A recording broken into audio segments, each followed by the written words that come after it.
Olá, estamos aqui hoje no primeiro episódio do podcast Fé e Poder do Platô BR, que irá sempre abordar temas ligados à religião. E hoje nós vamos falar sobre o crescimento dos evangélicos no Brasil. Há previsões do IBGE de que, dentro de 10 anos, os evangélicos já serão maioria no Brasil. E para falar sobre esse tema, nós convidamos hoje o pastor Caio Fábio D'Araújo Filho. Caio Fábio é o mentor do movimento Caminho da Graça e foi o fundador e presidente da Associação Evangélica Brasileira. Pastor, é um prazer recebê-lo aqui. Agradecemos muito a sua presença, o prazer, né, de nos dar a honra de abrir e começar o nosso podcast aqui com a entrevista com o senhor. Então, eu queria que o senhor falasse primeiro um pouquinho, antes de entrar no assunto principal, o que é exatamente o movimento Caminho da Graça, como que o senhor toca ou lidera esse movimento, o que ele representa e como ele atua hoje no Brasil?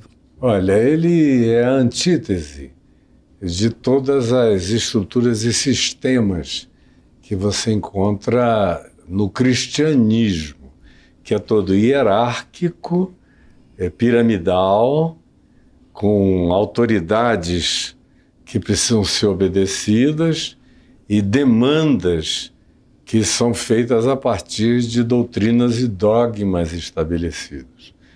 Tem muitas outras coisas. Mas no Caminho da Graça, o que eu fiz foi o oposto. Depois de estar anos e anos, eu estou há 51 anos pregando o Evangelho e ministrando como pastor, mestre, ensinador e outras coisas mais, escritor variado e tal. E também fui presidente, como você já mencionou, da Associação Evangélica Brasileira, que foi a única organização que reuniu 70% de todos os evangélicos do Brasil por 10 anos. Nunca tinha havido nada igual antes e nunca houve nada igual depois. Só que a experiência que eu tenho pré-existe a minha própria conversão ao Evangelho no iniciozinho dos anos 70. Porque eu fui criado num ambiente presbiteriano, de uma avó... Você vem da igreja presbiteriana. Uma avó que tinha se convertido ao protestantismo reformado presbiteriano no século XIX. E a minha mãe no início do século XX. Então eu cresci sem querer nada com nada, mas ouvindo tudo, todos os comentários e percebendo as idiosincrasias dos fenômenos, até que o meu pai, que era agnóstico, teve uma conversão maravilhosa, não à religião, mas à espiritualidade do Evangelho de Jesus. Isso no início me foi perturbadoramente provocativo. Eu tinha só uns 13 anos de idade, ele era um agnóstico que teve essa experiência com o Evangelho e quis seguir o Evangelho e o levou às últimas consequências. Ele era um homem rico, abriu mão de todas as suas riquezas e meios de produção abundantes de recursos financeiros e estabilidade econômica e se tornou um ente são francisquiano em pleno século XX. Entregou tudo, abriu mão de tudo e foi viver um estilo de vida super humilde de volta ao Amazonas, onde eu nasci, ele nasceu, a família toda tinha seu berço e origem. Pois bem, então eu nunca fui alheio àquilo que era o que acontecia no meio evangélico. Hoje nós estamos assistindo uma Babel indizível, um negócio que a gente só teve alguns equivalentes chocantes na chamada Idade das Trevas, pré-medieval, ou no mundo medieval. Mas, no mais, o que está acontecendo hoje bate em todos os níveis e facetas o que de pior o cristianismo já tinha produzido na história. Pois bem, então respondendo a sua pergunta, no Caminho da Graça, que é um movimento... Não tem uma igreja física, que não se chama igreja, porque a igreja física é aqui, olha, a fisicalidade da igreja sou eu. A fisicalidade da igreja é você. A única fisicalidade da igreja, segundo Jesus e segundo os apóstolos, é gente. São as fisicalidades, não são prédios, não são pedras, não são torres. Isso é uma invenção do imperador Constantino do IV século para cá. O evangelho de Jesus não tem absolutamente nada a ver com o que o cristianismo fez em nome de Jesus, e você não encontra o único DNA de Jesus no cristianismo. Então, quando eu comecei o Caminho da Graça há 24 anos, que comecei numa cafeteria em Copacabana, depois que eu decidi romper com todas as institucionalidades às quais eu estava vinculado há muitos anos, sem permitir que elas me cavalgassem, mas de qualquer modo eu estava ali, dando face, dando rosto, trazendo representação, validação variada, a um monte de coisas com as quais eu não concordava. Até que chegou um ponto em que eu disse, não, se eu quiser viver a pureza, a simplicidade, a genuinidade e a espiritualidade do Evangelho de Jesus, eu preciso fazer uma ruptura com tudo isso. É daí que nasce o movimento Caminho da Graça, que é, todavia, para quem tem vícios semânticos, é uma igreja. Só que é uma igreja sem prédio, sem fronteira física, que enfatiza o significado de ser igreja no indivíduo, na pessoa humana. Como Paulo chama de corpo de Cristo, cada um de nós é uma expressão desse corpo, com seus dons, com suas inteligências, sabedorias, talentos, participações, conexão em fé. Então, é um movimento que existe como centenas e milhares de comunidades de fé.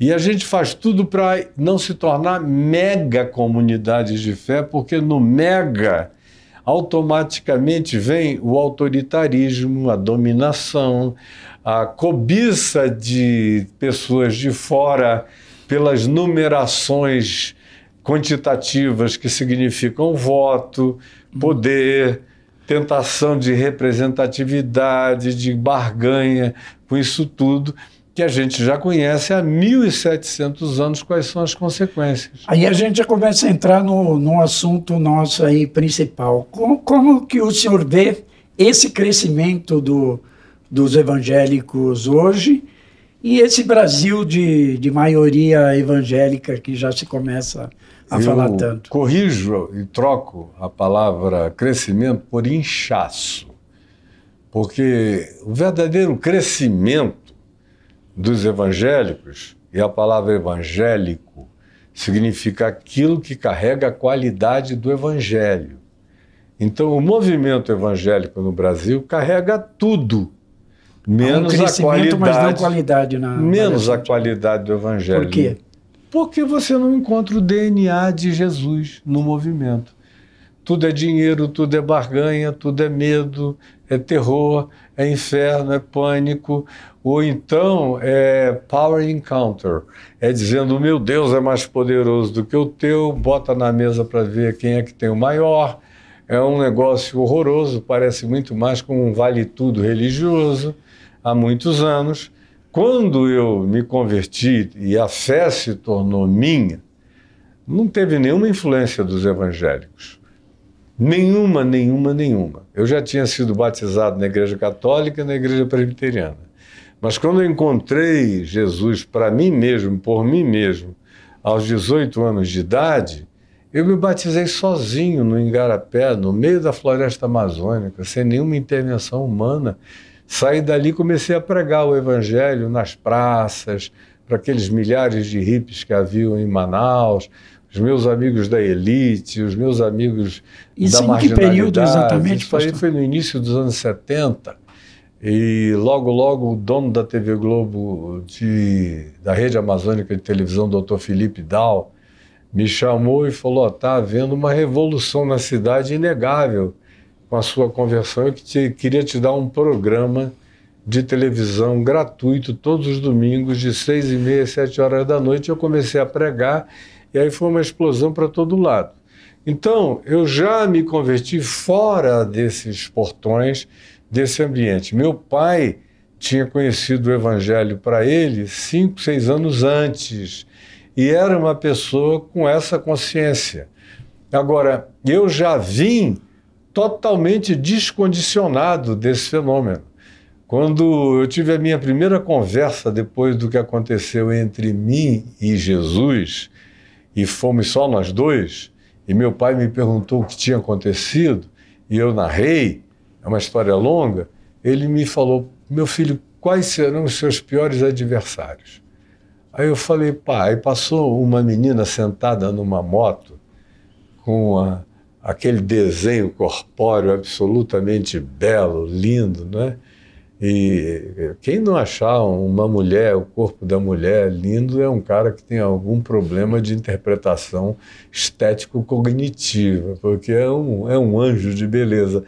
Aí eu falei: pai, a vida inteira você sabe que esse foi o meu maior problema. E é um negócio assim, pesca de piracema. Então, o que eu faço? Aí ele falou: eu vou te ajudar, vou te ensinar a estabelecer um novo pendor para o teu ser. E qual é o segundo problema? Eu falei: a religião. Eu detesto a religião. Aí ele falou: filho, a gente tem que ter muito amor para lidar com esse pessoal. Mas até aqui eu não respondi a tua pergunta. Então, quando isso aconteceu, os evangélicos eram 4% da população brasileira, aí em 1970, mais ou menos. 4%. Hoje está em torno de 30% e com essa perspectiva de crescer. Mas os censos sempre disseram que quando a gente chegasse em 1930 já seria a maioria. Não se tornou, nem se tornará. Agora eles jogaram essa perspectiva para 2050. Agora, sabe qual é o maior problema que os censos não incluem na sua avaliação estatística? É que a porta dos fundos da igreja evangélica é quase tão larga quanto a porta de entrada. É por isso que o que eles previam do ponto de vista de uma estatística sem essa conta da porta dos fundos, previam que aconteceria em 2030. E agora já projetaram para 20 anos para frente. Porque tem algo que eu vou dizer que explica perfeitamente e melhor ilustrativamente a sua pergunta. A segunda maior denominação evangélica do Brasil foi pejorativamente apelidada de os desigrejados. Foram apelidados pelos pastores para humilhar esse grupo que entra na estatística dos que dizem: eu creio em Jesus, creio no Evangelho, quero a espiritualidade de Jesus para mim, mas não boto nunca mais o pé num templo, não fico nunca mais sob a dominação louca, translocada e totalmente despótica dos pastores, não entro mais nessa de enriquecer em nome de Deus esses aproveitadores e mercenários. Esses são mais de 20 milhões. São desigrejados, não necessariamente sem religião. Não, sem religião eles são, porque quando você conhece o Evangelho, a primeira coisa que a qualificação do Evangelho produz em você é desreligiosizar você. Ele, quanto mais te desreligiosiza, mais ele enfatiza a espiritualidade de Jesus. Então são pessoas que querem andar no caminho, na verdade, na vida, na espiritualidade do amor, da verdade, da justiça, da paz, da misericórdia, da fidelidade, da alegria, da solidariedade, da compaixão. São pessoas que se tornam elas próprias igrejas, pedras vivas. Foi Jesus que tirou essa quantificação estrutural que veio a ser reconstituída pelo cristianismo no IV século, pelo imperador Constantino, quando ele disse que onde estiverem 2 ou 3 reunidos em seu nome, ele ali está no meio deles. Então, a igreja é onde um grupo de pessoas, por menor que seja, em amor sincero, em harmonia, e a palavra que ele usa para reunidos em Mateus, no capítulo 18, é a mesma palavra que define sinfonia para os gregos. Era onde tinha sinfonia, harmonia, amor, respeito mútuo, colaboração. Se não houver isso, pode ter uma multidão com placa de igreja, com torres, que foram assimilações greco-romanas dos templos greco-romanos, que foram posteriormente doados pelo imperador Constantino e pela sua mãe Helena, construindo as grandes e primeiras catedrais do cristianismo. Então a gente vive numa falácia absoluta há 1.700 anos. O caminho da graça é apenas uma referência modal de como a gente pode viver igreja, ser igreja de Cristo Jesus, sem esses aparatos, sem os prédios, sem as torres, sem as construções, sem nada disso, em vínculos de amor fraterno, de serviço, de doação de nós mesmos à vida e ao mundo. As grandes denominações, então, evangélicas hoje no Brasil não estão seguindo isso na avaliação? Não, elas são grandes organizações econômico-financeiras, poderosas. Quando eu era presidente da Associação Evangélica Brasileira, e antes disso, eu fui unanimidade nacional durante 30 e tantos anos. Todo mundo, dos grupos históricos mais avançados até a Universal. Uma vez o Macedo me disse que a pesquisa que eles faziam na Universal dizia que eu era o cristão mais amado dentro da Universal. Ele era, o Macedo, o mais temido, mas eu era o mais amado. Isso ele me disse aí por 91, 90, por aí.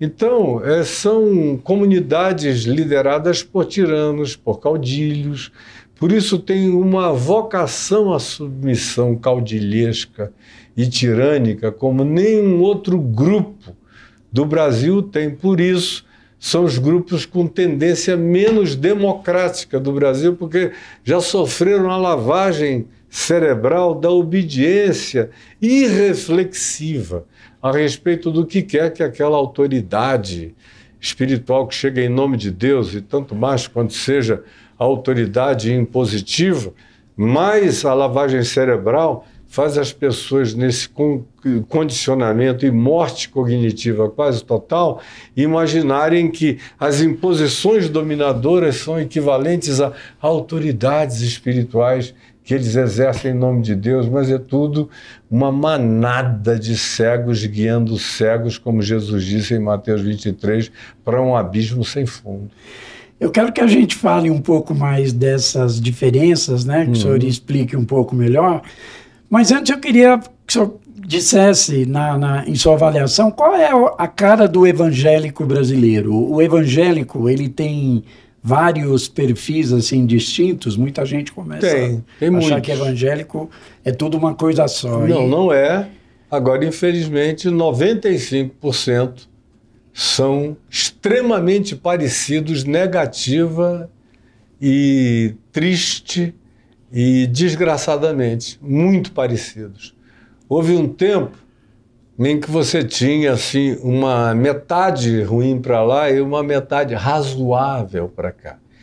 Mas nos últimos 28, 30 anos, o que houve foi um crescimento avassalador desse despicable basket, dessa coisa assim, dessa cesta desprezível que cresceu e apodreceu, de modo que a maioria tem suas diferenciações de nomenclaturas denominacionais e semânticas, mas a ambição de poder é a mesma, as orientações principais são idênticas, as barganhas com Deus só ouve orações se você se antecipar com grana na frente, não fazem mais ofertas de bodes, de touros, de ovelhas, de carneiros e de ovelhas, como os judeus faziam nos templos antigos, porque se tornou uma coisa insuportavelmente cruenta, mas eles tomam a mesma expressão de sacrifícios e associam isso agora a dinheiro. Se você assistir qualquer desses grupos, eles vão dizer: venha e traga os seus sacrifícios ao Senhor. É o sangue dele, é o suor dele, é o que ele tem, o que ele não tem. Eles pegaram o dízimo do Velho Testamento e o trouxeram para dentro do Novo Testamento, onde não existe dízimo. Trouxeram em nome de Jesus o dízimo, onde Jesus nunca deu ênfase em nada disso. Quem quer conhecer o Evangelho sabe de fato. Como eles me dizem: Caio, essa tua mensagem do Evangelho é absolutamente irretocável. Agora, Caio, atrapalha, não dá certo, tira grana, enfraquece o poder, a dominação, o controle. Então é tudo extremamente de caso pensado e deliberado. E o grupo minoritário, de 5%, apelidado também de histórico ou progressista, é um grupo muito tímido, muito acanhado, e até entre eles há uma quantidade muito grande de divisão. De modo que eu boto cada dia muito mais fé na coesão dos desigrejados, porque pelo menos eles fazem uma convergência de aprendizado em lugares mais ou menos únicos. Eu sei que eu sou uma praça de convergência, portanto, uma praça de aprendizagem produtora de uma certa unanimidade de consciência do Evangelho. Eu tenho muito mais esperança nesse grupo em relação ao futuro do que nas estruturas institucionais evangélicas que vão continuar a inchar. Eu não creio realmente que em 2050 já se chega a esse número de mais da metade, porque a porta dos fundos é cada vez mais larga. Ou seja, enquanto a porta dos fundos é larga, mas é um pouco menos da largura da porta de entrada, há uma rodoviária e uma renovação. Isso vai crescendo por um inchaço gradativamente importante. Mas o problema é que eu vejo que a porta dos fundos está se alargando. E se a porta dos fundos fica mais larga do que a porta de entrada, então essa previsão do IBGE vai ter que ser refeita, recontada, recalculada algumas vezes até lá. Então, eu não apostaria as minhas fichas todas nesse tipo de previsibilidade. A crítica que o senhor faz é tanto às igrejas protestantes, chamadas históricas e tradicionais, quanto aos pentecostais, os pentecostais tradicionais também, como a Assembleia de Deus, a congregação, e as neopentecostais todas estão no mesmo rumo na avaliação do senhor? Todo mundo exatamente sendo triturado na mesma bagaça. É um negócio horroroso, como eu introduzi dizendo, só na chamada Idade das Trevas e nos períodos mais dantescos da medievalidade é que a gente encontrou coisa parecida, mas a gente está conseguindo fazer coisas novas e pioradas todos os dias. Infelizmente, eu digo isso com tristeza, porque eu dei a minha vida inteira na esperança de que isso tivesse conversão, que isso tivesse chance de melhoria. Houve uma esperança nos anos 80 e até 1995, eu ainda tive alguma esperança de que a gente criasse um clima e um espírito e um cenário e uma essência de prevalência da bondade do Evangelho contra a miséria, a desgraça, a corrupção, a deformação, a deformidade, a anomalia daquilo que era a religião evangélica, que já não é de hoje que vem se deturpando, sobretudo por influências da igreja evangélica americana desde o final do século XIX nos Estados Unidos. E aí a igreja brasileira é um simulacro mais ignorante, mais torpe pela falta de educação do que há de pior na igreja evangélica americana, que foi a igreja que elegeu Trump. É uma igreja que esqueceu as suas melhores origens completamente.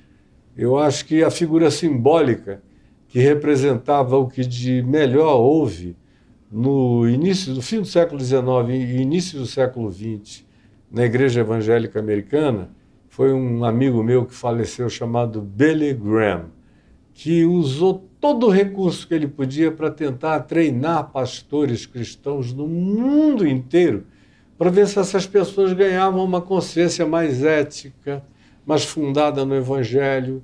Quando ele parou de pregar e começaram os problemas cognitivos, com os quais ele faleceu já próximo aos 100 anos de idade, eu, para mim, entendi que aquele era o final de uma era e o que vinha depois daquilo já estava configurado como completamente anticristo, anti-evangelho, de modo que o que a gente chama de os evangélicos, na maior parte, quase absoluta das vezes, existem contra o evangelho de Jesus. Foi por isso que o Macedo uma vez me disse: aqui na minha igreja é proibido falar de Jesus do púlpito. Jesus só entra lá na placa. Jesus Cristo é o Senhor, mas aqui dentro ninguém prega Jesus, porque Jesus dá azar. Ele falou isso. Para mim, não falou só uma vez, não foi para ninguém não, foi para mim, eu e ele, vis-a-vis, face a face. Dá azar, porque quando o indivíduo... Quando isso, nos tempos da Associação Evangélica Brasileira? Isso, ele queria entrar e eu não deixei.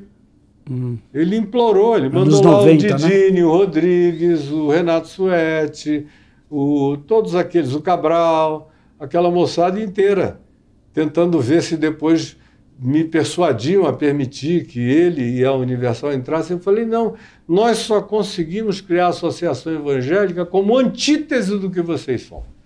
Porque até mesmo sem essa antítese tão poderosa naquele tempo, que ainda era um elemento motivacional para criar aquela pseudonidade em torno da qual se fez aquele guarda-chuva com 70% de instituições chamadas evangélicas debaixo da umbrella, sem aquilo, nós não teríamos nem conseguido. Ele mais o grupo da Assembleia de Deus do Manuel Ferreira. Mas as demais vieram, a Convenção Geral das Assembleias de Deus estava lá, todas as igrejas do Evangelho Quadrangular, a Igreja Brasil para Cristo, que é uma igreja boa até o dia de hoje, é uma das igrejas pentecostais saudáveis do país. Brasil para Cristo? Que foi criada pelo Manuel de Mello. Manuel de Mello. E eu tenho muitos amigos lá a vida inteira. Perfeição não encontro em nenhuma. E se algum dia você chegar numa igreja e achar uma igreja perfeita, não entre nela, que é para você não estragá-la. Então fique fora. Porque não tem. Mas tem um mínimo de razoabilidade e de tolerabilidade estabelecidos para que você seja uma comunidade. No mais, meu amigo, até as históricas se corromperam nessa última era bolsonárica, não sobrou ninguém. Até os batistas se corromperam por inteiro, os presbiterianos, quase todos os metodistas, os luteranos que eram abertos se tornaram subitamente ultraconservadores, os episcopais, muitos e a maioria deles, votaram no impensável, no indizível, no coiso e tudo mais. Conclusão, alguns se surpreenderam, eu não, porque eu sei que existe uma vocação para a submissão ditatorial e para o culto aos agentes messiânicos que se ofereçam como benfeitores da igreja, como nasceu o cristianismo. O cristianismo não tem nada a ver com Jesus. É no IV século, o imperador Constantino, cooptando os bispos, os líderes, os cristãos, oferecendo-lhes todas as benesses de um império romano esfacelado para eles ajudarem a manter a capilaridade de um império único, que foi o que aconteceu até o dia de hoje. A gente ainda tem essa representação instituída na Terra. Do contrário, já não havia mais nem raiz nem ramo do Império Romano, a não ser nos livros de história. O senhor tem tido um embate, né, de uma certa forma, com essas, as chamadas, ou vários dos principais líderes evangélicos hoje aí no Brasil, né, chamados de líderes, né? Edir Macedo, Silas Malafaia. O Edir, Como é que tem? O Edir nunca, de fato, partiu para nenhuma confrontação comigo. Nunca. Isso aí, mas Malafaia, sim, que eu conheço desde que ele tinha 18 anos de idade, ele não é nenhuma novidade para mim. Eu vi o Malafaia ficar com bigode. Eu conheci o Malafaia sem bigode tocando bateria lá na Associação Brasileira de Imprensa. Vocês chegaram a ser próximos até, e depois que seguiram caminhos diferentes, é isso? Ele me convidou algumas vezes para ir pregar na igreja do sogro dele, na Assembleia de Deus da Penha, no Rio, 80, 81. Eu fui algumas vezes. E depois, logo depois, não muito tempo depois, eu comecei a ver que o então garoto, o então rapazinho, Malafaia, já tinha uma tendência estranha, pervertida e uma ganância de poder, e que ele era um molusco, um ser invertebrado.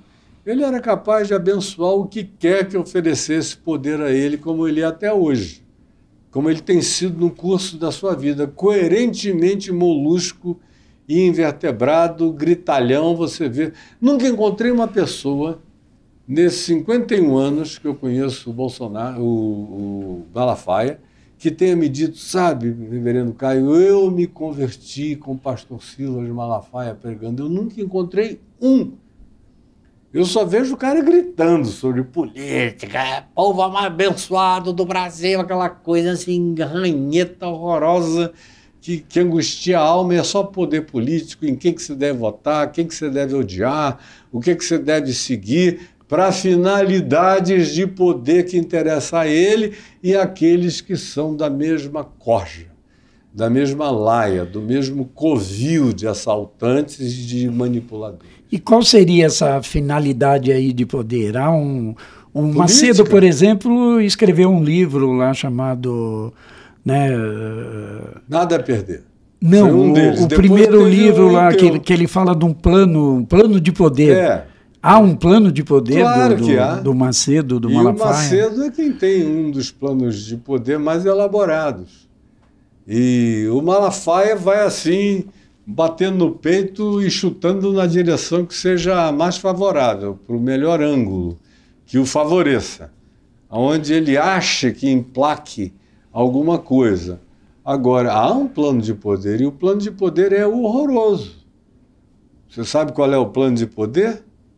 É criar a República Evangélica do Brasil, uma teocracia, onde Macedo, Malafaia, essas figuras sejam ayatolás, reinando sobre algum Bolsonaro, sobre alguma figura que dependa fundamentalmente deles para continuar. Então, quem quer que não dependa fundamentalmente deles para continuar é o inimigo, é o diabo, é satanizado no dia seguinte, é comunista, mesmo que seja capitalista. Eu não posso pregar o evangelho que eu prego há 51 anos, porque eu sou taxado de comunista. Por quê? Eu nunca estive vinculado a nenhuma ideologia, de nenhum lado, nunca levantei nenhuma bandeira, nem levantarei. Mas se você fala em amor, você é comunista. Em compaixão, em solidariedade, em misericórdia, em bondade, em inclusividade, em acolhimento, em todas essas pautas de Jesus. São as pautas de Jesus, não são de Karl Marx. Essas pautas são do Evangelho. E antes de que se manifestassem no Evangelho pela boca e pela encarnação de Jesus há 2000 anos atrás, são as pautas do profeta Isaías, as pautas do profeta Jeremias, Amós, Obadias, do melhor do Velho Testamento judaico. São essas pautas de misericórdia, bondade. Foi lá que Deus começou a dizer, eu não quero holocaustos. Quem me dera houvesse alguém que fechasse a porta desse templo. Parem de matar esses bichinhos e derramar sangue. Eu quero é compaixão, misericórdia, solidariedade. Eu quero é ver bondade em ação. Isso Não foi nem João Batista nem Jesus que começaram a dizer. Foram os profetas Jeremias, Isaías, Amós, Obadias, Oséias, e todos eles foram mortos pela religião de Israel, que não suportava lidar com isso, porque Israel sempre foi um povo de dura cerviz, duro de coração, inquebrantável, invergável. Eles tentavam ficar melhorzinhos quando eram levados para cativeiro e apanhavam, eram expulsos, exilados, destituídos, sofriam lá os holocaustos e variados que sofreram. Aí eles tinham aqueles arrependimentos que o próprio profeta diz: o vosso arrependimento é como sereno, não aguenta nem o primeiro raiar do sol, já secou tudo, já mudou tudo, vocês não têm continuidade. É só olhar agora, eles estão vindo do trauma do Holocausto, da Segunda Guerra Mundial, e agora estão praticando holocaustos horrorosos. Já vem gradativamente humilhando, dominando, pisoteando, controlando, desumanizando os palestinos há muito tempo. Todos os acordos acertados foram descumpridos. Netanyahu só está no poder porque se associou completamente ao lado mais horroroso dos colonos e dominadores sionistas, que declaram explícita e verbalmente que eles querem matar, extinguir, destruir, afastar, eliminar todos os palestinos. Que eles não vão nunca dividir terra com palestino nenhum. Não tem ONU, nem no céu, nem na terra que os faça fazer isso, porque eles vão se regrar por aquilo que Moisés disse que eram os antigos termos de Israel há 1.750 anos atrás. Eles ficaram a maior parte do tempo fora da terra. Por direito capião, aquilo ali já era dos semitas árabes, dos semitas palestinos, porque semita não é só judeu, são os descendentes de Sem, que são filhos de Abraão. Abraão gerou filhos que são judeus, que são os árabes, palestinos, beduínos do Oriente Médio. O que você está assistindo em Gaza é uma guerra fratricida. O que você está assistindo agora no Líbano é ataque fratricida. Toda a guerra entre judeus e árabes foi conflito fratricida. Mas os crentes resolveram cultuar Israel, porque Israel foi transformada desde 1948 no principal sinal escatológico definidor da volta do Messias. Então, tanto faz o que Israel faça, ele pode virar um diabo coletivo, com governantes que sejam piores do que o pior rei de Israel, que é o rei Manassés do passado, um demônio na realeza. Para eles, tanto faz.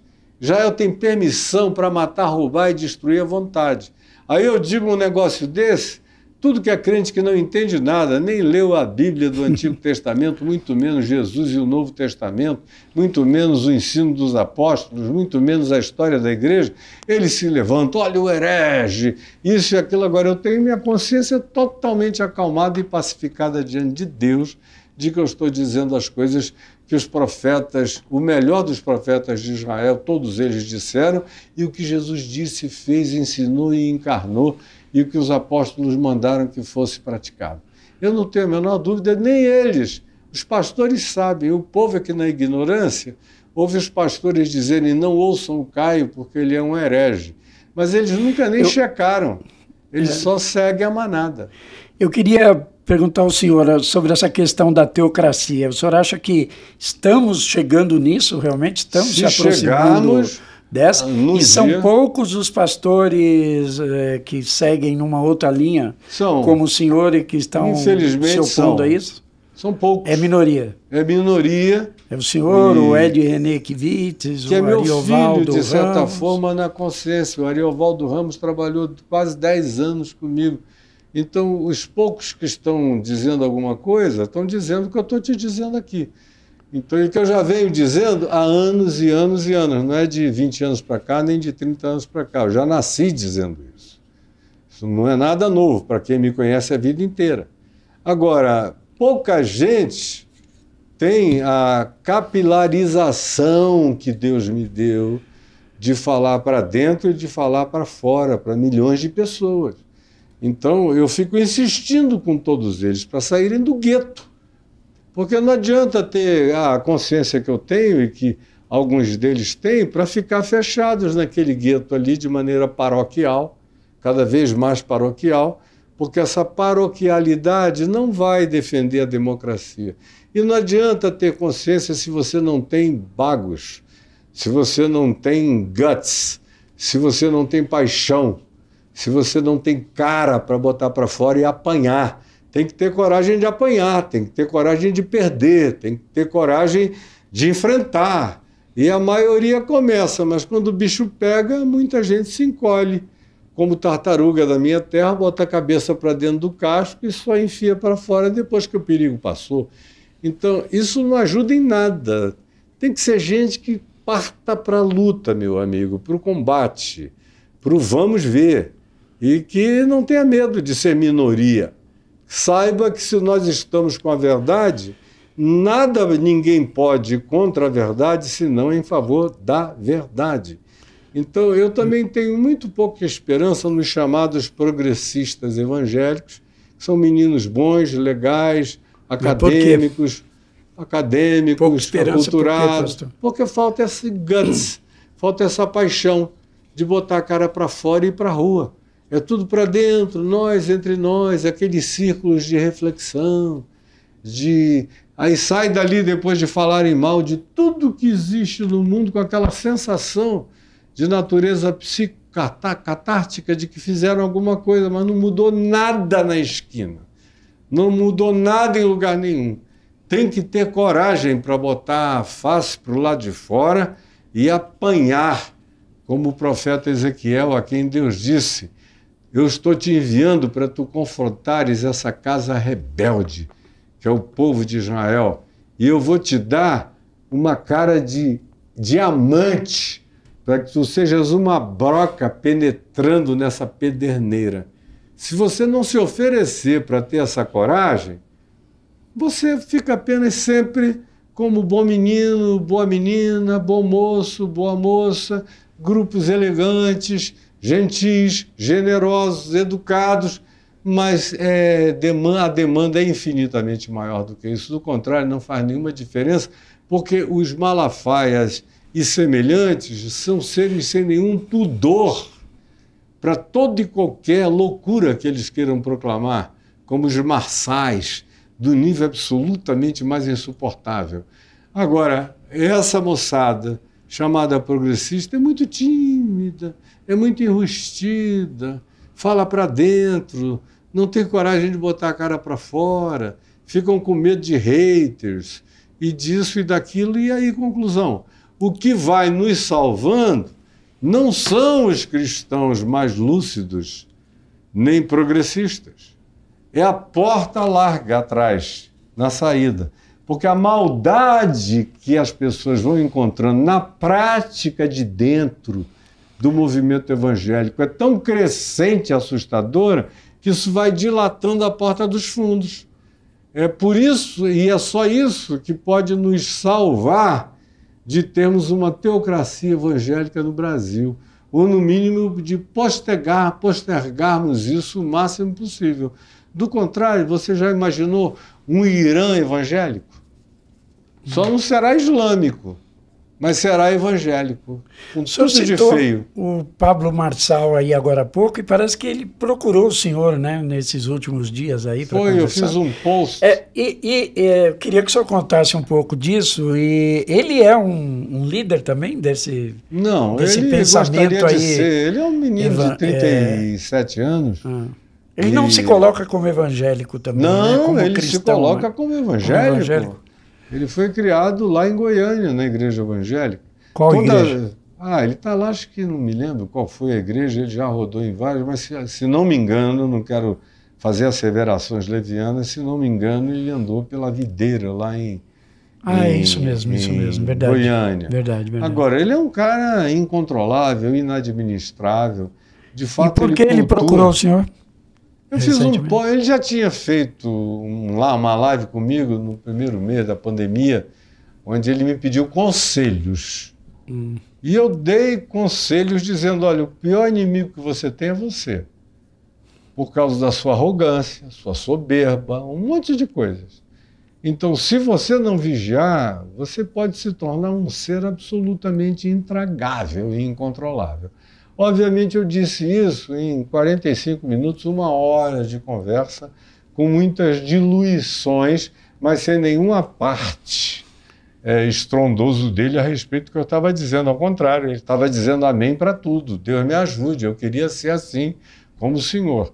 Aí ele virou essa coisa amorfa, horrorosa, indescritível, que é uma anomalia total em qualquer que seja a perspectiva. Eu não estou nem falando do ponto de vista do Evangelho, é uma anomalia total. Aí eu fiz um post citando a frase de Jesus para os apóstolos, dizendo: um de vós é diabo, para os apóstolos. Não era para qualquer um, no mundo inteiro, não era para aquele grupo de 12.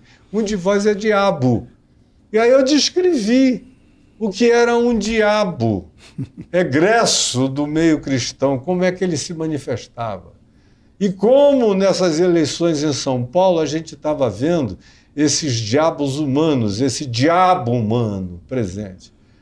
Aí veio a cadeirada, eu escrevi isso depois da cadeirada, gravei um vídeo e fiz um texto.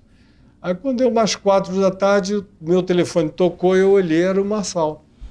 Aí ele tinha o meu número, eu o dele, aí eu atendi e falei todas as coisas que eu achei que ele precisava ouvir, que ninguém diz a ele. Ninguém jamais diz a ele. E eu disse sem pudor. Eu não sou um ente despudorado e sem classe relacional, educação, bom senso, com toda a realidade que me caracteriza e a bênção do vernáculo e da semântica de comunicação que Deus me deu. Eu disse tudo o que ninguém teria coragem de dizer. E qual foi a reação? Ele teve 2 tentativas de tentar me contestar, ou pelo menos se explicar para mim. Eu falei: para com isso. Eu estou há 51 anos pregando o Evangelho com começo, meio e fim, com toda a seriedade, com raiz e com espigão no coração das coisas mais profundas do Evangelho. Para com isso, não abre a boca, que você sabe que nesse sentido eu te atropelo, o meu caterpillar passa por cima de você. Então, por favor, ouça. E ele ouviu até o final. Quando eu disse tudo que tinha que dizer, eu não tinha nenhuma esperança que ele fosse mudar. Mas eu tinha a obrigação de dizer o que ninguém diria. E eu disse, terminei, falei: agora tudo que eu precisava dizer está dito e tchau. E desliguei. O resto, ele está demonstrando que entra por aqui e sai por ali, o coração está completamente endurecido, como de resto da maioria. Pastor, infelizmente, né, o nosso tempo está quase se encerrando. Eu ainda quero fazer uma última pergunta. Tá. Só pedir ao senhor que tentasse ser um pouco breve. É uma pena, porque temos dezenas de outras perguntas aqui, mas que espero que fique por uma próxima vez, uma próxima oportunidade.